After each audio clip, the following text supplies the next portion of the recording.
반도체 수출 정말 잘 되고 있습니다. 삼성전자 주가도 그동안 많이 올랐었죠. 삼성전자 주가하고 반도체 수출 거의 같은 방향으로 움직입니다.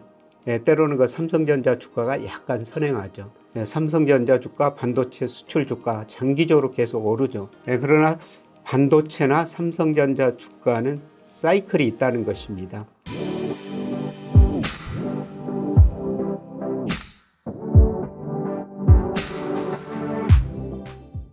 여러분 안녕하십니까? 국가데이터처에서 2월 산업활동 발표했고요. 산업통상자본부에서는 3월 수출입 동향을 발표했습니다. 이 두 가지로 현재의 경기를 판단해 보겠습니다. 우선 그 산업활동 동향에서 가장 중요한 게 경기 종합지수입니다. 선행지수하고 동행지수인데요. 특히 선행지수가 금리하고 주가하고 거의 같은 방향으로 움직입니다. 그래서 선행지수 움직임을 봐야 되는데요. 우선 2월까지 선행지수가 가파르게 증가하고 있습니다. 그리고 현재의 경기 상태를 나타내는 동행지수 순환변동치도 약간 증가하면서 현재의 경기가 좀 회복되고 있다. 이런 양상을 보였었습니다. 그런데 문제는 선행지수가 언제까지 증가할 것인가. 제가 여러분한테 선행지수 순환변동치가 아마 3월에서 5월 사이에 정점을 칠 것이다. 이런 말씀을 드렸었습니다. 그래서 우선 그 동행지수하고 선행지수 구성 요소를 보면요. 동행지수는 거의 다 실물지표입니다. 그런데 선행지수는 실물지표 외에 경제심리지수가 들어가 있고요. 그 다음에 대표적인 금융지표, 코스피하고 장단기 금리차가 들어가 있습니다. 그동안 선행지수가 빠르게 상승한 것은 특히 코스피가 많이 올랐고요. 장단기 금리차가 계속 확대됐기 때문입니다. 그런데 문제는 이 세 요소들이 점차 떨어지는 조짐을 보이고 있습니다. 우선 한국은행에서 경제심리지수라는 걸 발표하는데요. 이거는 소비 심리하고 기업 심리를 합친 겁니다.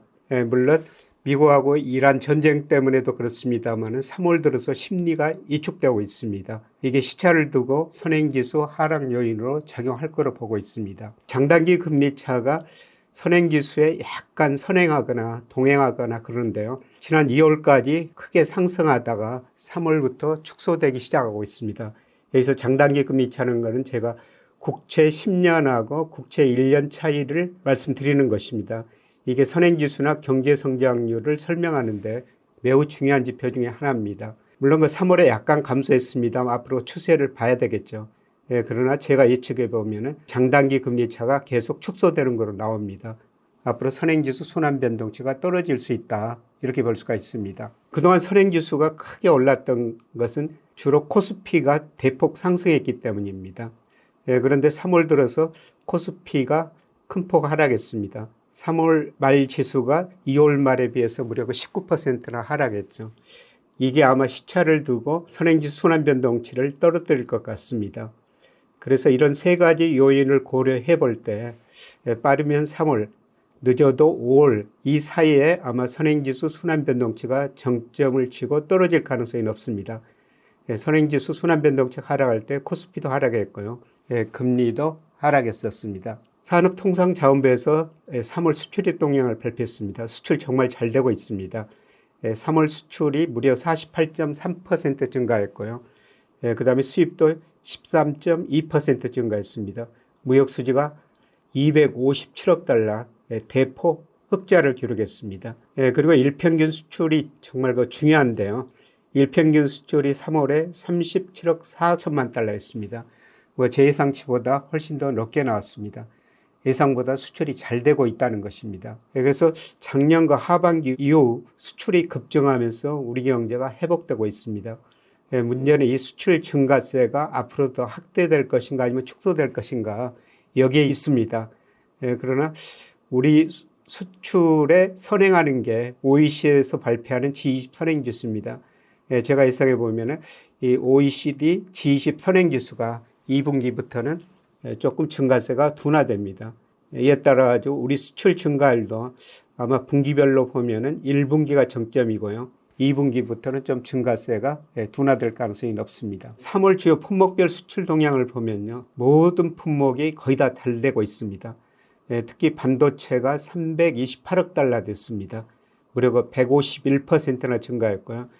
컴퓨터, 자동차, 석유 제품, 바이오 헬스 2차 전지, 이게 월별 규모로 보면은 계속 1, 2위를 차지할 정도로 굉장히 잘 되고 있습니다. 3월 한 달만 보면은 반도체 비중이 38.1%입니다. 물론 1월에서 3월까지 보면은 34.9%였는데요. 3월에는 더 확대되고 있다, 이렇게 볼 수가 있습니다. 다른 것도 수출이 되지만 반도체가 상대적으로 더 잘 되다 보니까 반도체 비중은 계속 올라가고 있는데요. 다른 비중은 상대적으로 축소되고 있습니다. 특히 가장 상대적으로 축소되는 게 자동차입니다. 반도체를 제외하면 수출 증가율이 그래도 안 만합니다. 3개월 이동평균 최근 올 3월에 11.1% 증가했습니다. 뭐 이 정도도 높은 증가세라고 볼 수가 있는데요. 그러나 반도체를 제외하면 수출 증가율이 크게 낮아진다, 이렇게 볼 수가 있을 것 같습니다. 문제는 아까 OECD에서 발표하는 G20 선행지수가 아마 1분기를 정점으로 둔화될 수 있다. 그렇게 되면 반도체를 제한 수출도 아마 증가할 측면에서는 1분기가 정점일 가능성이 높습니다. 주요 국가별 수출을 보면요, 모든 국가로 수출이 잘 되고 있습니다. 특히 우리 수출 비중이 가장 높은 나라가 중국입니다. 3월에 19.2%인데요. 64%나 증가했습니다. 그리고 미국으로도 19% 증가했습니다. 이외 다른 지역으로도 증가하고 있고요. 특히 아세안 수출 비중이 장기적으로 꾸준히 늘어나고 있습니다만 이쪽으로도 34.3%나 증가했습니다. 중장기적으로 우리 수출 비중 추이를 보면요, 중장기적으로 아세안 비중이 꾸준히 늘어나고 있습니다.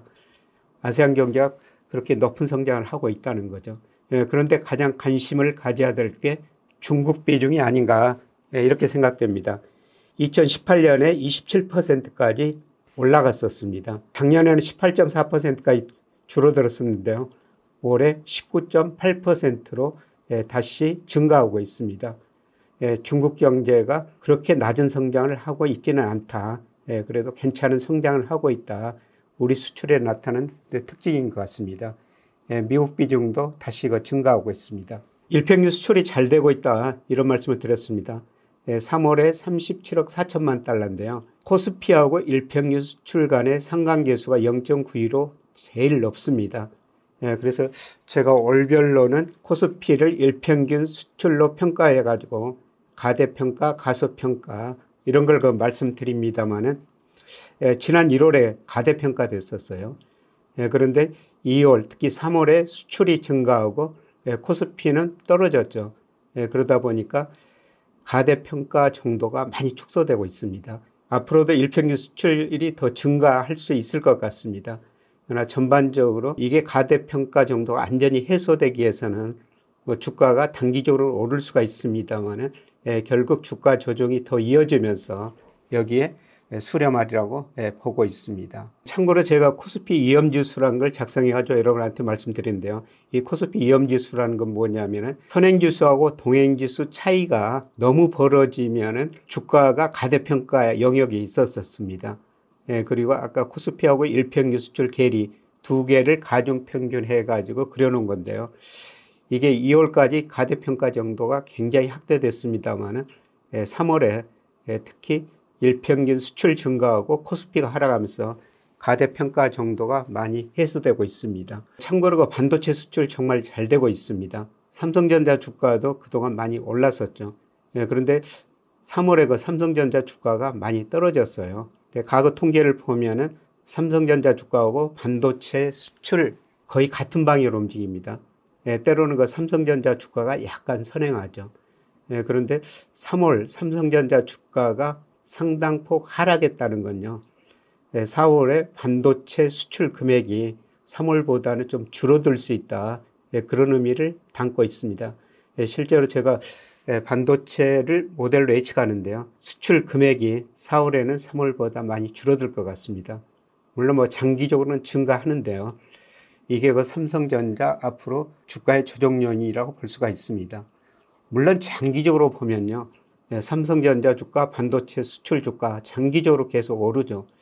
장기적으로 이런 추세가 계속될 가능성이 높습니다. 그러나 반도체나 삼성전자 주가는 사이클이 있다는 것입니다. 일부적 AI 혁명 때문에 이번에는 다르다, 이런 진단도 나오고 있습니다만은 뭐 제가 전망해 보면 이번에도 다르지 않을 것 같습니다.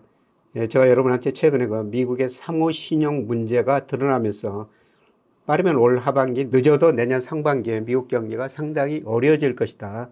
이런 말씀을 드렸습니다만, 예, 그렇게 되면 AI 기업들의 아마 반도체 수요가 좀 줄어들 가능성이 높습니다. 예, 이번에도 사이클이 있을 가능성이 높습니다. 예, 제가 지난달에 삼성전자 추세를 구하고요. 예, 그 다음에 단기적으로 이 추세에서 삼성전자 주가가 60% 정도 위로 벗어났다. 단기적으로 너무 벗어났기 때문에 삼성전자 주가가 조정을 보일 수도 있다. 이런 말씀을 드렸습니다. 그런데 3월에 삼성전자 주가가 급락하면서요. 이 가대평가 정도가 60%에서 한 15%가량 줄어들었습니다. 물론 단계 급락해가지고 반등을 할 겁니다. 제가 예상하기로는 삼성전자도 전고점을 돌파하기는 힘들지 않을까 이렇게 내다보고 있습니다. 제가 그 3월에서 5월 사이에 선행지수가 정점을 칠 수 있다 이런 말씀을 드렸습니다만 선행지수 움직임에 따라 가지고 우리가 주식 채권 비중을 적절하게 조절해야 됩니다. 그래서 선행지수 순환 변동치가 떨어지면 주가 떨어졌고 금리도 떨어졌죠. 상대적으로 채권 비중을 늘려야 될 시기라는 것입니다. 그리고 다음 주에 OECD가 각국의 선행지수를 발표하는데요. 우리나라 선행지수도 발표합니다. 그런데 OECD 선행지수가 우리 국가 데이터처보다 한 20여일 빨리 발표하고요. OECD 한국 선행지수가 국가 데이터처 선행지수 약간 선행하는 모습이 나타나고 있습니다. 다음 주에 발표될 OECD 선행지수도 관심을 가지고 지켜보시기 바랍니다. 고맙습니다.